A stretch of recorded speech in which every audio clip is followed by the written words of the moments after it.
दीपगंगा भागीरथी संस्थेने विविध क्षेत्रातील कोहिनूर हिरे शोधून सन्मानित केले, खासदार श्रीमंत छत्रपती शाहू महाराज यांचे प्रतिपादन। पर्यावरणप्रेमी शिक्षक नामदेव चौगुले यांचेकडून सर्वांना वृक्षरोपे भेट। शाहू स्मारक कोल्हापूर येथे दीपगंगा भागीरथी बहुउद्देशीय सेवाभावी संस्था आयोजित कार्यक्रमाच्या उद्घाटन प्रसंगी ते बोलत होते। कार्यक्रमाचा प्रारंभ राष्ट्रपुरुषांच्या प्रतिमा पूजनाने करण्यात आला। त्यानंतर राष्ट्रगीत आणि ही चामुची प्रार्थना गायन करण्यात आले। कार्यक्रमाचे प्रास्ताविक हिंदरत्न दीपक लोंढे यांनी केले। सर्व मान्यवरांचा सत्कार शाल, वृक्षरोपटे, मानपत्र देऊन करण्यात आला।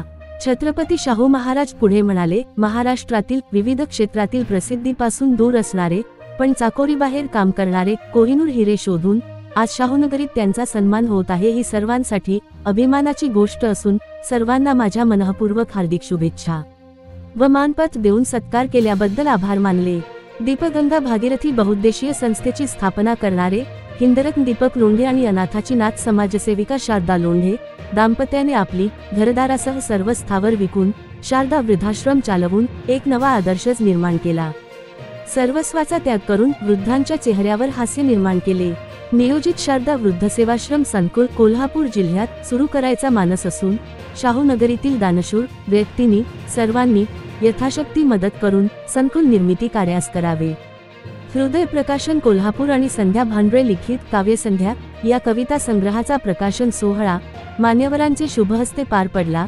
या कार्यक्रमात हरखचंद सावला, प्रा चंद्रकांत निकाडे, प्रसिद्ध युवा वक्ते युवराज पाटील, समाज कल्याण सहाय्यक आयुक्त पुणे विशाल लोंढे यांनी मनोगते व्यक्त केली। या संस्थेकडे या राज्यस्तरीय पुरस्कारासाठी विविध 16 क्षेत्रातील 2086 प्रस्ताव आले होते।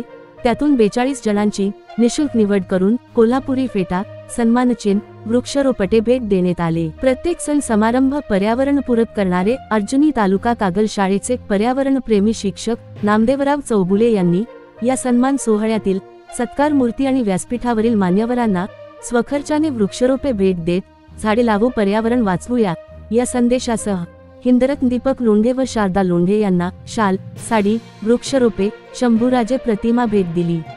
नामदेव चौगुले यांचा मनोगतानंतर सन्मानपत्र, सन्मानचिन्ह देऊन मान्यवरांचे शुभहस्ते सत्कार करण्यात आला।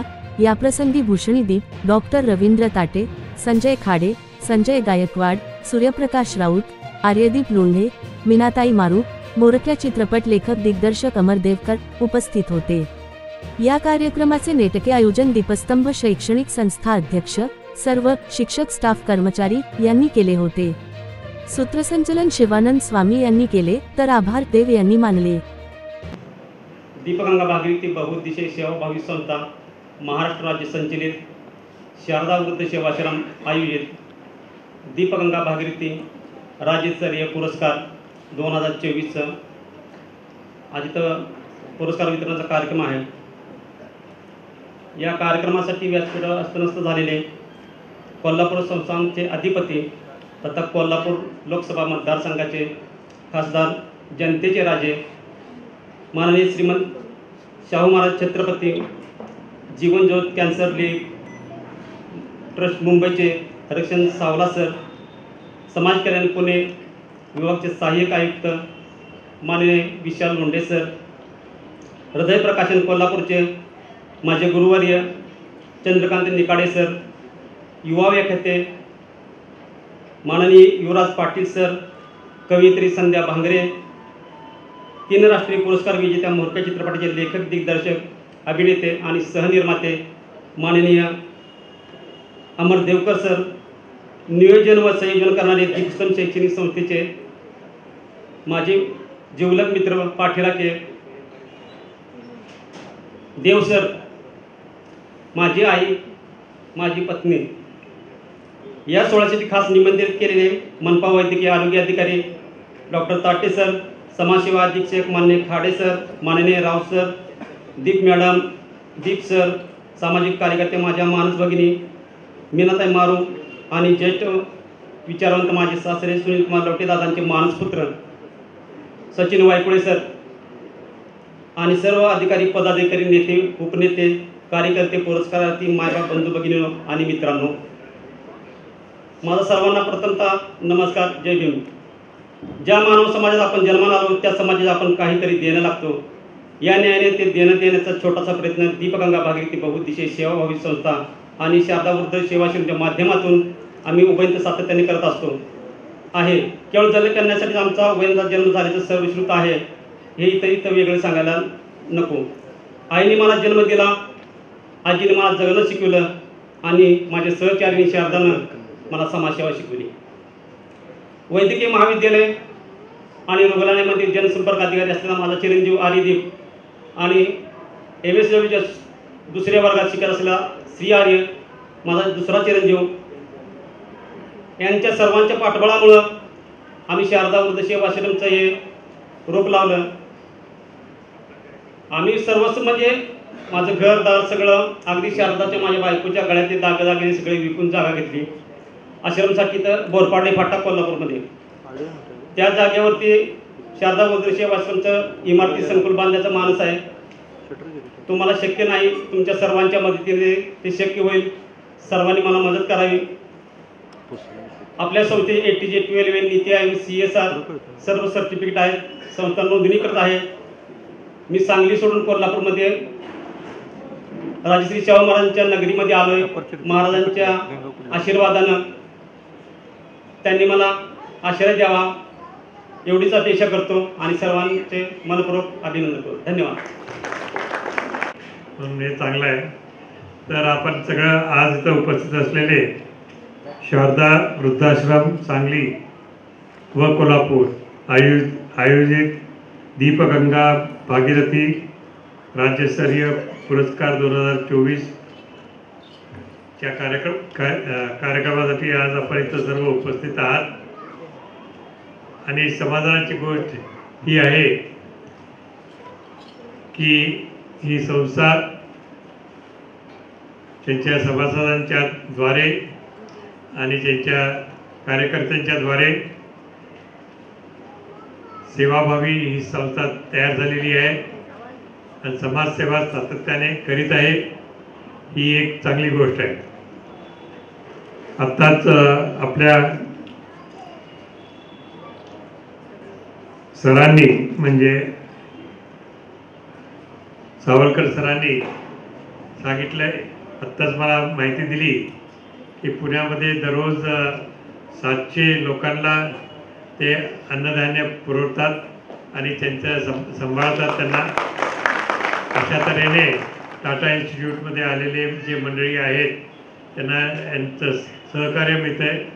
अशा तऱ्हेने अनेक समाज उपयोगी कामे या संस्थेतर्फे चालले आहेत. हे ऐकून फार अत्यंत आनंद झालेला आहे. आपण आपल्या जीवनामध्ये नेहमी आपलं स्वतःचं तर बघितलं पाहिजेलच, त्यात काही प्रश्न नाही आहे. पण दुसऱ्यांसाठी जेव्हा आपण काहीतरी करतो ते महत्त्वाचं असतं आणि त्या दृष्टिकोनातून या सगळ्या असल्या संस्था एक आपलं काम करीत आहेत आणि या सेवा संस्था जनतेच्या दृष्टिकोनातून फार महत्त्वाच्या ठरतात. दीनदुबळ्यांच्या दृष्टिकोनातून फार महत्त्वाचे आहेत. त्यांच्यावर जे मागासलेले आहेत, मागे पडलेले आहेत, त्यांच्यासाठी सुद्धा या असल्या संस्थांचा फार उपयोग होतो आहे. एकमेकाला बळ देणे हे या संस्थेचं काम आहे आणि म्हणूनच हे चांगलं काम करतात असं म्हटलं तर चुकीचं होणार नाही. आज आपल्या दीपगंगा भागीरथी संस्थेतर्फे मला माझा सन्मान केला, मला मानपत्र दिलं, त्याबद्दल मी आपल्या सर्वांचे संयोजकांचे मनपूर्वक आभार मानतो आणि धन्यवाद मानतो आणि आपल्या सर्वांना शुभेच्छा व्यक्त करून आपली परवानगी असली तर मी आपली रजा घेतो. जय हिंद, जय भारत. मी सेवेचा उद्योग केलेली माणसं आहात आणि मी बोलण्याचाच फक्त उद्योग केला आहे, दुसरं काहीही केलेलं नाही. पण खूप आनंद होतोय हे सगळं बघितल्यानंतर की काम करणारी माणसं संपूर्ण महाराष्ट्रभरातील माणसांना एकटवण्याचं काम आदरणीय दीपक सरांनी केलं. विशालदादा, मला एक खूप छान आठवण या ठिकाणी छत्रपती शाहू महाराजांना बघितल्यानंतर आली. 1914ला पहिलं महायुद्ध सुरू झालं आणि महायुद्ध सुरू झाल्यानंतर संपूर्ण देशभरात सगळीकडे वाईट अवस्था होती. त्याच्यामधली एक अवस्था होती की लक्ष्मणराव किर्लोस्करांचा कारखाना बंद पडत होता आणि त्या कारखान्याला पोलाद मिळत नव्हतं. काय करायचं हा सगळ्यात मोठा प्रश्न होता. लक्ष्मणराव किर्लोस्करांनी पुण्यातील आदमजी नावाच्या व्यापाऱ्यांच्याकडे गेले आणि तिथला भीड जे आहे ते भीड सगळं आणलं, ते वितळवलं आणि त्याचे लोखंडी नांगर तयार करण्याचं काम केलं. पण थोड्या कालावधीत हे सगळं भीड संपलं आणि काय करायचं हे लक्षात येत नव्हतं. म्हणून लक्ष्मणराव किर्लोस्कर सर कागलला आले, बापूसाहेब महाराजांना भेटले आणि त्यांनी अडचण सांगितली. बापूसाहेब महाराज त्यांना सगळ्यांना घेऊन महाराजांच्याकडे आले आणि त्यांना असं अडचण सांगितली की पोलाद मिळत नाहीये, कारखाना बंद पडण्याची शक्यता आहे, काय करता येईल. त्यावेळी छत्रपती शाहू महाराजांनी सांगितलं की मी काय करू शकतो. लक्ष्मणराव किर्लोस्करांनी सांगितलं की प्रत्येक गडावरती तोफा आहेत आणि त्या तोफा सगळ्या पोलाद आहेत. आपल्याला वाईट वाटणार नसेल, काही अडचण नसेल तर त्यातल्या काही तोफा आम्हाला मिळाल्या तर चालतील.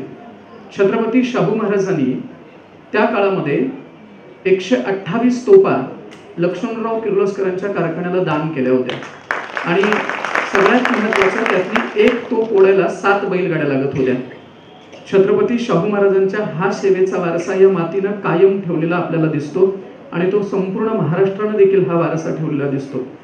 खरं तर काळ खूप कठीण आहे. या काळात स्वतःच्या घरातली नाव असलेली वाटी दुसऱ्याच्या घरात गेली तर ती वाटी परत आणण्यासाठीचं जे प्लॅनिंग केलं जातं, अशा काळात तुम्ही तुमच्या आयुष्यातला महत्त्वाचा वेळ समाजाच्या सेवेसाठी देतात. तुमच्यासारख्या माणसांची समाजाला गरज आहे. दादा, आसाम रेजिमेंटचं एक सॉन्ग आहे, बदलूराम का बदन नावाचं. आसाम रेजिमेंटचं एक सॉन्ग आहे आणि ते सॉन्ग काय आहे तर आसाम रेजिमेंटचा बदलूराम नावाचा एक सैनिक त्यावेळी जपान बरोबर युद्ध होत असताना त्या काळात युद्धात लढत होता आणि तो बदलूराम नावाचा सैनिक त्याचं निधन झालं. निधन झाल्यानंतर तो मारला गेला, शहीद झाला. परंतु त्यांच्या जे क्वार्टर मास्टर होते त्या क्वार्टर मास्टरांनी वरती नोंद ती पाठवली नाही की बदलूराम हा शहीद झालाय, त्याची नोंद पाठवली नाही. आणि भारतीय सैनिकांना जे राशन मिळत होतं त्या राशन मधले बदलूरामचं राशन देखील मिळत होतं, तसंच मिळत होतं. एका माणसाचं राशन मिळत असल्यामुळं ज्यावेळेस जपानच्या सैनिकांनी त्या आसाम रेजिमेंटला घेरलं त्यावेळेस बदलूराम नावाच्या एका सैनिकाचं राशन त्या काळात अडचणीच्या काळात उपयोगाचं ठरलं. म्हणजे एखादा शहीद झालेला माणूस देखील इतर माणसांना जगवण्याचं काम करतो. म्हणून आसाम रेजिमेंटचं सॉन्ग आहे की बदलूराम का बदन नावाचं. हा या मातीचा खरं तर वारसा आहे आणि तुम्ही सगळे इथे जमलेले आहात ते चितळाचं काम करत आहात. आता चितळ नावाची गोष्ट माहिती नसेल तर तो हरणातला प्रकार आहे. सांबर जो आहे त्या सांबरातला एक प्रकार आहे. ज्या हरणावरती मोठे मोठे मोठे डाग असतात त्याला चितळ असं म्हणतात. त्या चितळाचं काम तुम्ही सगळेजण करत आहात, या कामाला सलाम आहे. ते काम असं आहे की ज्यावेळेस जंगलामध्ये वाघ येतो ना तर तो वाघ आल्यानंतर ते चितळ जोरात ओरडतं. कशासाठी तर जंगलाला जाग करण्यासाठी. इतर प्राण्यांना कळावं की वाघ आलाय आणि तुम्ही त्याच्यापासून वाचणं गरजेचं आहे, म्हणून ते चितळ जोरात ओरडत असतं. पण ते चितळ ज्यावेळेस जोरात ओरडत असतं ना त्यावेळेस ते इतरांना जाग करतं. अख्खं जंगल जाग होतं आणि सुरक्षित ठिकाणी जातं. परंतु चितळ मात्र त्या वाघाला ओरडून आपला स्पॉट सांगतं आणि तो वाघ त्याच्यावरती हल्ला करतो आणि त्या चितळाचा मृत्यू होतो. समाजसेवेचं काम करणारी माझ्या समोर असलेली माणसं सगळी चितळासारखी आहेत. ती स्वतःवरती अनेक संकट, संघर्ष, अनेक अडचणींचा सामना करत समाजाला योग्य दिशा दाखवण्याचं काम करत आहेत आणि त्याच्यामध्ये आदरणीय दीपक सरांचं नाव हे अग्रभागी आहे. सर, 2 गोष्टी सांगतो आणि मी समारोप करतो. वृद्धाश्रम या गोष्टीला फार समाजामध्ये नकारात्मक दृष्टिकोनातून बघितलं जात आहे. परंतु दादा, 2 गोष्टी जर समाजात नसत्या तर समाजात विध्वंस झाला असता. पहिलं वृद्धाश्रम आणि दुसरे सेक्स वर्कर. ह्या जर 2 गोष्टी नसत्या तर आम्ही सुरक्षित कधीही जगू शकलो नसतो. या समाजामध्ये आम्ही सन्मानाचं स्थान जर कोणाला द्यायला हवं तर या 2 घटकांना द्यायला हवं. कधी कधी वाटतं की रस्त्यावरती पावसाळ्याच्या दिवसात जसं गाडी खाली येऊन प्राणी मरतात ना, ते आपल्याला दिसत असतं कधीतरी चित्र. समाजात वृद्धाश्रम नसते तर आम्हाला रस्त्याला असे वृद्ध पडलेले दिसले असते. म्हणून दीपक दादा, आपण करत असलेलं काम हे अत्यंत अत्यंत अत्यंत सेवेचं काम आहे. आणि दुसरे मी सेक्स वर्कर म्हणालो, तुम्ही आम्ही तुमच्या माझ्या आई वडील समाजामध्ये सुरक्षित आहेत कारण कुणीतरी स्वतःचं शरीर देऊन मन मारून हे काम करत आहे. अशा कामाच्या प्रती आपल्या मनात आदर असला पाहिजे आणि दृष्टिकोन देखील बदलला पाहिजे. दारात कचरा नेणारी गाडी आली तर आम्ही कचऱ्याची गाडी आली म्हणतो. आजपासून आम्ही त्याला स्वच्छतेची गाडी म्हणायला सुरुवात करायला पाहिजे. कचरा म्हणणारा प्रत्येक माणूस हा स्वच्छतेचं काम करतो, कचरा आम्ही करतोय आणि स्वच्छतेचं काम ती माणसं करतायत. असे स्वच्छतेचे काम करणाऱ्या, समाजाची सेवा करणाऱ्या सर्व माणसांना सलाम. तुम्ही काय करत आहात हे साध्या शब्दात सांगायचं झालं तर सेवेचं काम करणाऱ्या माणसांनी मानवतेचा धर्म शिकवला, एकात्मतेची दिंडी निघाली, तुमच्यामुळे समतेची पताका खांद्यावरती आली, ग्रंथातील अद्वैत कृतीत उतरलं, सगळीकडे सदाचाराचा व्यापार फुलला. या सेवेच्या वारीत देव देव पण विसरतो, भक्त भक्त पण विसरतात. भक्तीच्या महाद्वारात दैवताचं रिंगण फुलतं, सोन्याचा मणिपिंपळ सळसळतो, प्रत्येकाच्या देहाची इंद्रियाणी शुद्ध होते आणि आत्मप्रभेतला विठ्ठल तुमच्या रूपाने आलिंगन देण्यासाठी उभा राहतो आणि मुखातून शब्द बाहेर पडतात, ह्याची दान देगा देवा, तुझा विसर न मला. छत्रपती महाराज या कार्यक्रमाचे अध्यक्ष लोंढे साहेब, सावला सर, दीपगंगा भागीरथी संस्थेशी जोडलेले सर्व कार्यकर्ते आणि पुरस्कार प्राप्त समाजातील विविध व्यक्तिमत्वांबरोबरच आज ज्यांच्या कविता संग्रहाचं प्रकाशन झालं त्या संध्याताई, कोणी जाहीर केलं नाही म्हणून मी जाहीर करतो. नमस्कार सर्वांना. अनपेक्षित बोलणं आलं मला, मी सत्काराची वाट पाहत होतो तर आले. धन्यवाद. सर्वांना नमस्कार. माझं नाव गंगाधर होवाळे.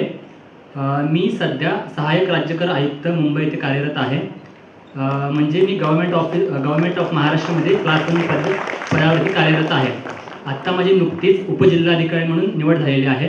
तर मी पुढील महिन्यामध्ये उपजिल्हाधिकारी पदाचा कार्यभार स्वीकारणार आहे. त्याआधी मी राज्यकर निरीक्षक होतो. माझे आई वडील मागं बसलेले आहेत. तर माझी आई वडील दोघंही शेतमजूर. नंतर आम्ही पुण्यात शिफ्ट झालो. मजुरीचं काम करायचे, हमालाचं काम करायचे आई वडील, आणि आई धुणंभांडीचं काम करायची. सो मी शिक्षण शिकलो. 10वी झालं हमाल पंचायत शाळेमधून. नंतर ग्रॅज्युएशन झालं 2020मध्ये आणि पहिल्या प्रयत्नामध्ये मी राज्यकर निरीक्षक, दुसऱ्या प्रयत्न राज्यकर आयुक्त आणि आता मी उपजिल्हाधिकारी म्हणून निवड झालेलं प्रतीक्षेत आहे.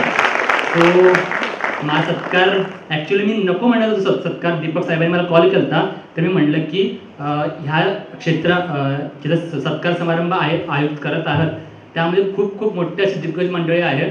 त्यात माझं असं काहीच काम नाही आहे. मी आत्ता आलेलो आहे प्रशासनामध्ये आणि मी काही काम पण केलं नाही आहे. तर सरांनी मला असं सांगितलं की तुझ्या जे काम करणार आहेस पुढे जाऊन त्यासाठी आधीच तुला मी रिस्पॉन्सिबिलिटी देतोय, तुझं काम करायचं आहे म्हणून.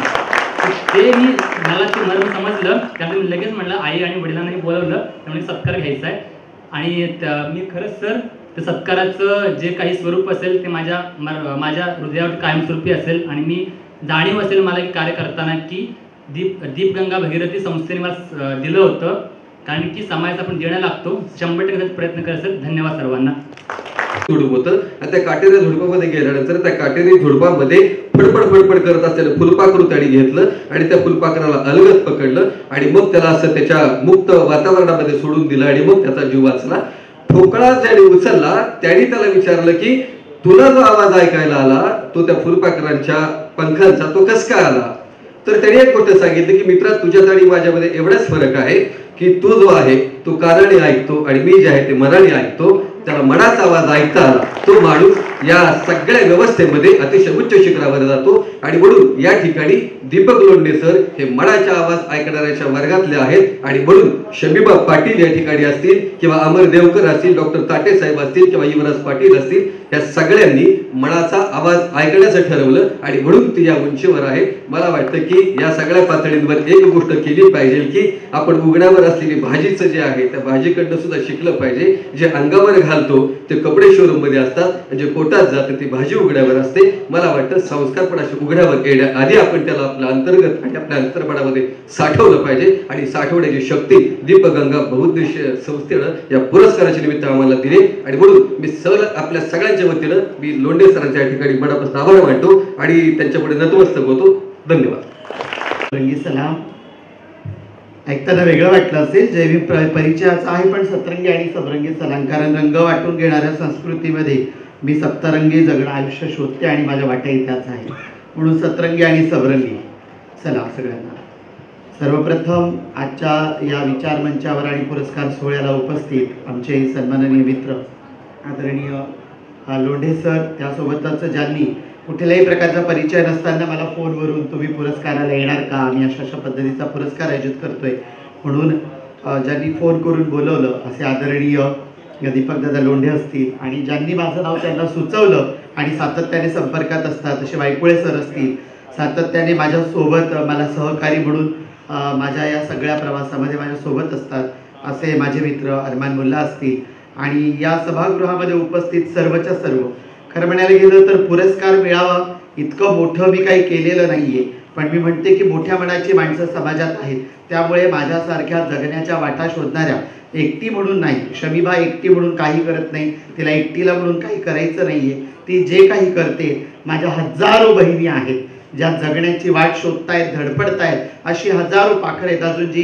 सोन्याच्या पिंजऱ्यात कैद आहेत, त्यांना खुलं असं आभाळ हवंय, त्यांच्यासाठी जगण्याचा आभाळ शोधण्याचा प्रयत्न शमीबा करते, माझ्या बहिणींना जगण्यासाठीच्या वाटा मिळाव्यात म्हणून शमीबा प्रयत्न करते आणि या प्रयत्नात जोवर या विचार मंचावर उपस्थित आणि त्यासोबतच या सभागृहात उपस्थित असलेली सारी संवेदनशील मनाची माणसं जोपर्यंत सोबतीला आहेत तोपर्यंत नक्कीच एक आत्मविश्वास आहे, एक दृढ विश्वास आहे की आज नाही तर उद्या होणारा जो बदल आहे त्या बदलामध्ये माझा कुठे ना कुठे खारीचा कोयना वाटा असेल की ज्या ठिकाणी मी माझ्या बहिणींसाठी एक सुखद अशी वाट माणूस म्हणून जगण्याची वाट, कारण आपण सगळ्यांनी सुरुवातीला जी सुंदर अशी प्रार्थना म्हटली, मला सॉरी टू से बट त्यांचं नाव माहित नाही, भक्तीताईंनी जे सुंदर असं एक सुरुवातीला गाणं म्हटलं तर त्या गाण्याचा की माणसाने माणसासम माणसाशी माणसासम वागणे, तर माणसाने माणसाशी माणसासारखं वागावं, त्यामध्ये जात धर्म पंथ लिंग वर्ग वर्ण अशा कुठल्याही प्रकारच्या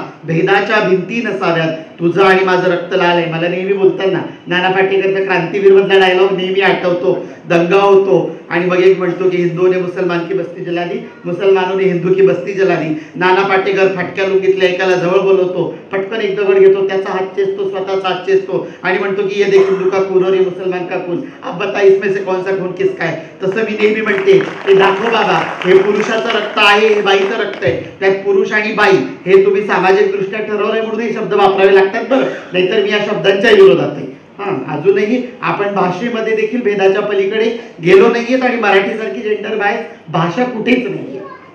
मराठीतली फक्त एक बोली भाषा आहे विध वैदर्भीय, त्यात गळी म्हणतो मी येते आणि बुवा बाई म्हणते मी येतो, इतकी सुंदर ती बायसनेस ओलांडलेली भाषा आहे. तर तसं हे बाईचं रक्त, हे पुरुषाचं रक्त, हे इजड्याचं रक्त, मग त्यातलं LGBTIHQ+62 यातलं कुणाचंही रक्त जर घेतलं तर त्यातला रक्तगट जो विज्ञानाने ठरवून दिलेला आहे त्यातला एक ठरणार आहे. तर रक्तगट सारखी असलेली, स्वभावाला सुख असेल दुःख असेल, त्यामध्ये असलेल्या वेदना संवेदना असतील, ही सगळी सारखी असलेली माणसं एकमेकासोबत सारखेपणाने जगतील अशा सुंदर जगाकडे जायचं आहे. आणि म्हणूनच मी सुरुवातीला म्हटलं की सतरंगी और सबरंगी सलाम, तर या सतरंगी आणि सबरंगी सगळ्यांना सामावून घेणाऱ्या इंद्रधनुष्य जगाकडे आपल्याला जर जायचंय तर एकमेकाला आपल्याला समजून घ्यावं लागेल, एकमेकाच्या सोबतीने उभं राहावं. आणि म्हणून या विचार मंचावरून रिक्वेस्ट करेन, इथे सुजान पालक आहेत, येणारी पिढी आहे, काही भविष्यातले मित्र मैत्रिणी आहेत, तर या सगळ्यांनी आपण असलेल्या या ज्या लिंगभेदाच्या कन्सेप्ट उभ्या केल्या गेल्या आहेत,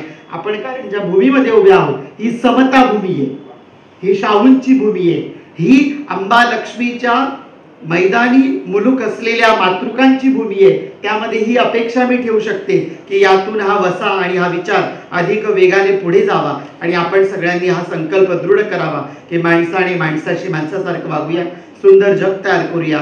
तुमच्या आणि माझ्यात कुठली दरी नसेल, असलेले पातळ समज गैरसमजाचे जे पडदे आहेत ते आपण आपल्या विवेकाने टराटरा फाडूया. कारण डॉक्टर दाभोळकरांसोबत 3 वर्ष काम करत असताना विवेकाला जी धार बसलेली आहे त्या धारेने एवढं तरी लक्षात आलेलं आहे की इथे कोणी परक नाहीये, सगळे आपलेच आहेत. तर आपलेपणाने तयार होणारं आपुलकीचं जग तयार करू आणि एकमेकासोबत पुढे जाऊया. एवढं बोलून थांबेल. मी अमर देवकर, माझी ओळख मोरक्या या राष्ट्रीय पुरस्कार विजेत्या चित्रपटामुळे झाली. पुरस्कार का देत आहेत तर मी माझ्या क्षेत्रामध्ये कशा पद्धतीनं कुठल्या संवेदनेनं काम करतो, माणसांच्या संवेदनांना घेऊन चित्रपट करणं, तो पडद्यावर मांडणं, त्यांची गोष्ट सांगणं, उपेक्षितांची वंचितांची गोष्ट मी पडद्यावर मांडतो म्हणून कदाचित ते सन्मानित करत असतील मला. मी खूप काही काम केलेलं नाही, तरी पण माझी माणूस म्हणून संवेदना मी माझ्या माध्यमातून मांडण्याचा प्रयत्न करतो. काळ असा आहे, कोणीतरी इस्तू लावायला बसलंय, पेटवायला बसलंय, पण आपण काय करायचं तर एक चिमणी असते जंगलामध्ये, ती जंगलामधली चिमणी थेंबभर पाणी त्या वणव्यावरती टाकत असते.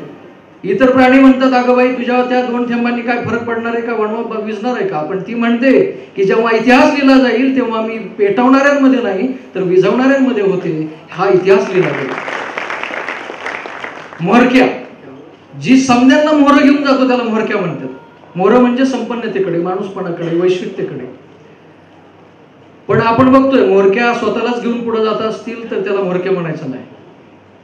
मग भारतीय लोकशाहीच्या पहिल्या राज्यकर्त्या स्तंभाबद्दल भाष्य करणारा म्होरक्या हा सिनेमा, ज्याच्यामध्ये 50 मेंढरांचं नेतृत्व करणारा एक मुलगा शाळेमध्ये होणाऱ्या परेडच्या 50 विद्यार्थ्यांच्या त्या कळपाचा ग्रुपचा लीडर होण्याची, म्होरक्या होण्याची इच्छा बाळगतो. आणि मग कळायला लागतं आपल्याला माणसं बरी का मेंढरं बरी, शहाणं कोण वेडं कोण. आणि गणतंत्राचं आपण 77, 88, 80 वर्षांमध्ये गोमूत्र केलंय का. तर युट्यूबला माझा म्होरक्या नावाचा सिनेमा आहे, आपण बघाल, प्रतिक्रिया द्याल, इतरांनाही बघायला लावा. गणतंत्र मानणाऱ्या प्रत्येकाला म्होरक्या समर्पित आहे आणि आपण माझा सन्मान केल्याबद्दल मी आपला मनापासून आभारी आहे. धन्यवाद. जय हिंद, जय भारत. महाराष्ट्र राज्य संचलित शारदा वृद्ध सेवाश्रम सांगली आणि कोल्हापूर, जे आमचे चुलतेच चालवतात, दीपगंगा भागीरथी राज्यस्तरीय पुरस्कार 2024चं आयोजन इथं केलेलं आहे. सर्वांची नावं घेणार नाही, विचार मंचावर उपस्थित सर्व सन्माननीय. समोर ज्यांना पुरस्कार मिळालेला आहे आणि त्यांच्या सोबत आलेले त्यांचे सर्व आप्तेष्ट, नातेवाईक आणि आपण सर्व जे कोणी समोर असाल त्या सर्वांना सविनय जय भीम. आज या पुरस्कार सोहळ्याचं आयोजन करण्यात आलेलं आहे आणि सगळ्यात टफ जबाबदारी माझ्यावर देण्यात आलेली आहे. ते म्हणजे जेव्हा सगळे गळटून पडतात तेव्हा त्यांना उभारी दे. मला काय म्होरक्या बनवल्या वाटतं त्यांनी, चल पुढे घेऊन यांना, असा विषय काहीतरी करून ठेवलेला आहे. तर जास्त वेळ घेणार नाही, परंतु आज पुरस्कार मिळालेला आहे, जबाबदारी वाढलेली. गंगाधर माझा मित्र, लहान भाऊ जो डेप्युटी कलेक्टर झालेला आहे, शमीबाताई इथं आहे, तुम्ही सर्व ज्यांना ज्यांना पुरस्कार मिळालेले आहे. गंगाधर तर बोलला की काम करायच्या आधीच जबाबदारी वाढवून ठेवलेली आहे. तशी आपल्या प्रत्येकाची जबाबदारी वाढलेली आहे, परंतु कुठला तरी पुरस्कार मिळाला आणि म्हणून आम्ही खूप जोमाने काम करायला लागलो. या वृत्तीने नाही तर तुम्ही आजीवन त्याच पद्धतीने कामकाज करताय म्हणून या संस्थेने आपल्या सर्वांची निवड केलेली आहे. विविध सेवाभावी संस्था अशा माध्यमातून अशा सगळ्या प्रोग्राम्सचं आयोजन करत असतात, आपल्याला विदितच आहे. परंतु आपण ज्या लेवलला जाऊन या समाजामध्ये आपलं देणं जे काही लागतं ते समाजामध्ये होतच आहात, त्यामुळे आपल्याला सन्मानित करण्यात आलेलं आहे. आणि आम्ही अशी धारणा बाळगतो की आपण इथून पुढे त्याच वृत्तीने आपलं जे काही देणं लागतं ते या समाजाप्रती देत राहाल. संस्थेचं काम आतापर्यंत तुम्ही ऐकलेलं आहे, जाणलेलं आहे. सावला सर आहेत, युवराज ब्रदर आहेत, सर्वांनीच इथं या बाबतीतली माहिती घेतलेली आहे. 2-3 वर्षापूर्वी आय गेस दीपक काकांची माझी ओळख या सगळ्या कामकाजाच्या माध्यमातून झाली आणि त्यांचं असलेलं काम आणि कामाच्या प्रती त्यांची असलेली जी सगळी मनोभावी वृत्ती त्यातून माहिती घेतली आणि समजलं की माणूस सर्वस्व सगळं गमावून समाजासाठी काहीतरी करतोय. म्हणजे आम्ही जेव्हा आतमध्ये मगाशी वरती बसलो होतो तेव्हा मी तर म्हणजे लिटरली एक्सेप्ट केलं बाबा की आम्ही झोपडपट्टीत जन्माला आलेलो, मी पोरगा आहे, पोटाची खळगी भरल्यानंतर आम्हाला समाजाची अक्कल आलेली. कारण आम्हाला जिथं अन्न मिळत नव्हतं तिथं काही समाज कधी कळतच नव्हता. त्यामुळं अशी पण माणसं आहेत, म्हणजे मी माझ्या व्याख्यानांमध्ये लिटरली हे उद्गार काढतो की तुम्ही इथं विशाल लोंढेंना पकडा आणि इथं एक 300 रुपये हजेरीवाल्या मजूर आला, तो 300 रुपये हजेरीवाला मजूर जर 30 रुपये समाजासाठी खर्चत असेल तर तो निश्चितच विशाल लोंढेंपेक्षा भारी आहे माझ्या दृष्टिकोनातून.